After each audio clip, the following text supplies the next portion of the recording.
जिस दिन इस दुनिया में स्त्री को आजादी मिल गई उस दिन जातिवाद, संप्रदायवाद सब खत्म हो जाएगा। किसी धर्म ने यह नहीं कहा कि पुरुष को विदा करो, सबने स्त्री को विदा कराया है। लेकिन स्त्रियां भी कभी कभी खुद गुलाम रखना चाहती हैं। लेकिन हिंदुस्तान की लड़कियों को टाइगर श्रॉफ के बारे में पता है, राजा राम मोहन रॉय के बारे में कुछ भी नहीं पता।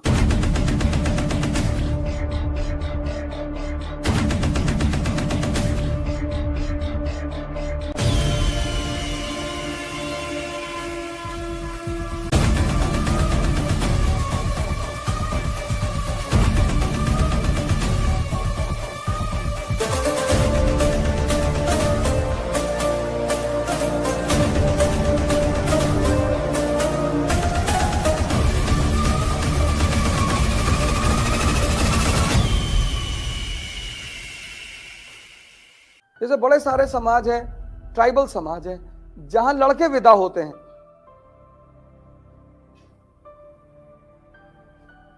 दुनिया में सारे धर्मों ने एक चीज में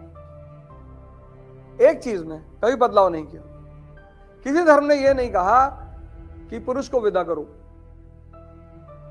सबने स्त्री को विदा कराया है। और कोई भी धर्म, हर धर्म स्त्री को बड़ी ऊंचे का दर्जा देता है। लेकिन धार्मिक उस धर्म के लोग, चाहे हिंदू हो, चाहे मुसलमान हो, चाहे ईसाई हो, स्त्रियों को आजादी नहीं दे सकते। जिस दिन इस दुनिया में स्त्री को आजादी मिल गई उस दिन जातिवाद, संप्रदायवाद सब खत्म हो जाएगा।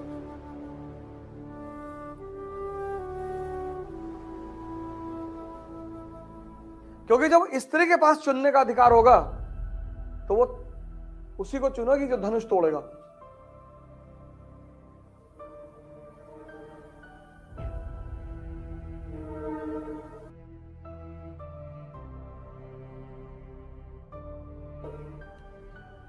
फिर वो ये नहीं देखेगी कि हमारी जात का है, ये तो परिवार देखता है ना।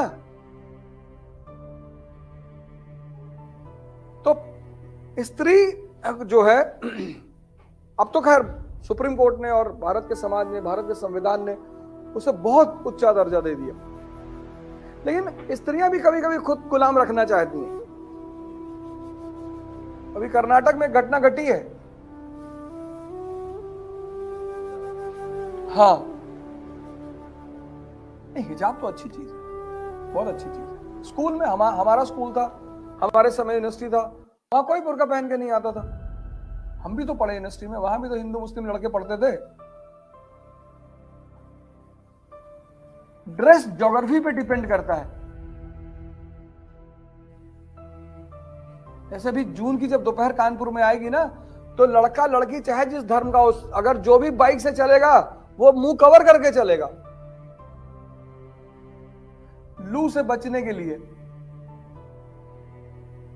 तो इस्लाम पैदा हुआ सऊदी अरेबिया में, है ना। तो वहां पुरुष और औरत दोनों पर्दा करते हैं। हिजाब तो बहुत अच्छी चीज है। हिजाब वो जो यहां तक कवर करके बांधते हैं ऐसे पूरा, वो हिजाब, वो तो बहुत अच्छी चीज है। हालांकि औरतों के लिए कोई ड्रेस निर्धारित नहीं किया जा सकता, ये बात एकदम सही है। लेकिन कुछ ड्रेस हैं जो औरतों में बहुत अच्छे लगते हैं। किसी के लिए कोई ड्रेस नहीं बनाई जा सकती, और ये सब चुनना औरत का अधिकार है, वो क्या पहनेगी क्या नहीं पहनेगी। अब तो आज तो भारत ने बहुत अधिकार दे रखे हैं औरतों को। लेकिन आज से 50 साल पहले, 100 साल पहले, कुछ भी तुम अगर गुप्त काल के बाद का समय भारत में देखो, स्त्री को ना तो पुरुष की संपत्ति में अधिकार है ना पिता की संपत्ति में। तभी तो सती होती थी। 11 साल में शादी हो गई, बाल विवाह, 12 साल में विधवा हो गई। पति के संपत्ति में अधिकार ही नहीं, पिता के संपत्ति में अधिकार ही नहीं, शिक्षा नहीं थी उसके पास, कोई व्यवसाय नहीं था उसके पास। तो जो उसको पालता वो उसका शोषण भी तो करता। यूज भी, प्रेम रोग जो मूवी बनी है वो इसी पे तो बनी है, नहीं देखा।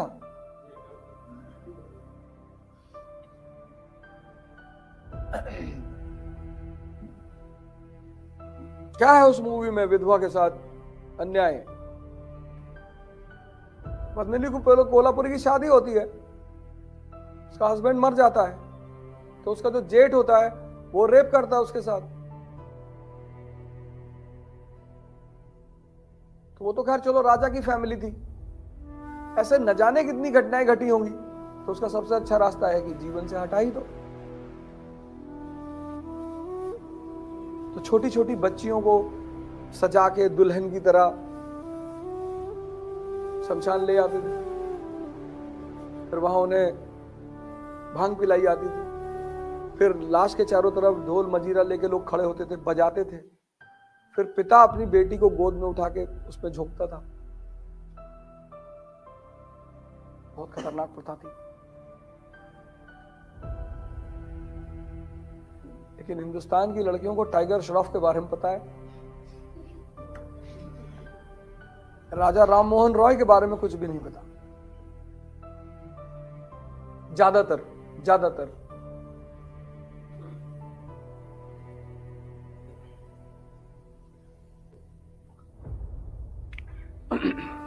ये देखो, मौर्यकाल, मौर्यन पीरियड और पोस्ट गुप्ता, हर्षवर्धन का काल। यहां पे सती प्रथा नहीं है, यहां पे सती प्रथा है।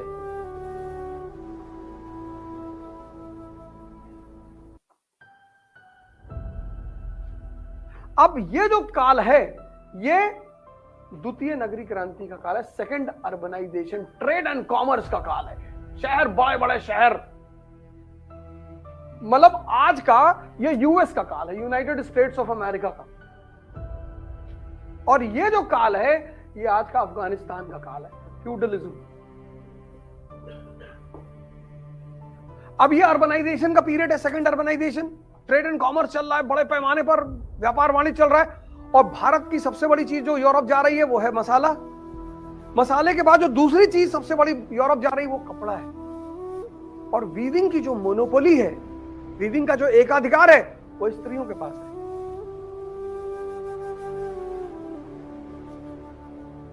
भारत के दो प्रमुख निर्यात के वस्तु, पहला मसाला, दूसरा कपड़ा। और कपड़े में वीविंग की मोनोपोली किसके पास है? तो उससे क्या हुआ? वुमन की आर्थिक स्थिति बड़ी मजबूत रही। तो चूंकि उसकी आर्थिक स्थिति मजबूत रही, तो उसकी सामाजिक स्थिति मजबूत रही।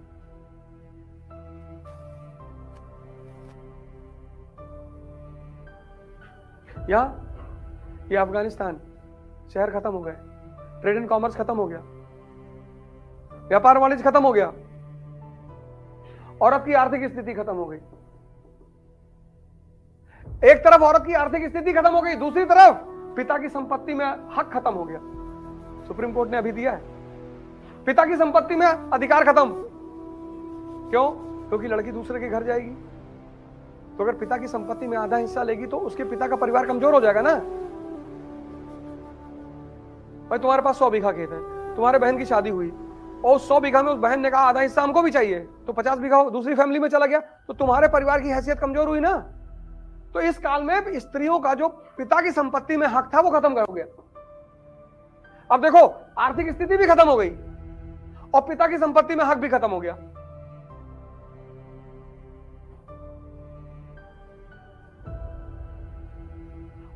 और इस परिस्थिति में चाइल्ड मैरिज, बाल विवाह। अब अगर 10 साल की लड़की की शादी हुई और वो 11 साल में विधवा हो गई, तो ये अपने घर नहीं जा सकती क्योंकि पिता की संपत्ति में हक नहीं है, इसके पास अपना सोर्स ऑफ कोई इनकम नहीं है। और जो भी इसको पालेगा वो इसको यूज करेगा।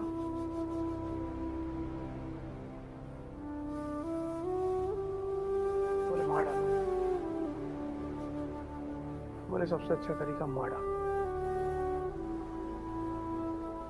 तो यहां सती प्रथा को बढ़ावा मिला।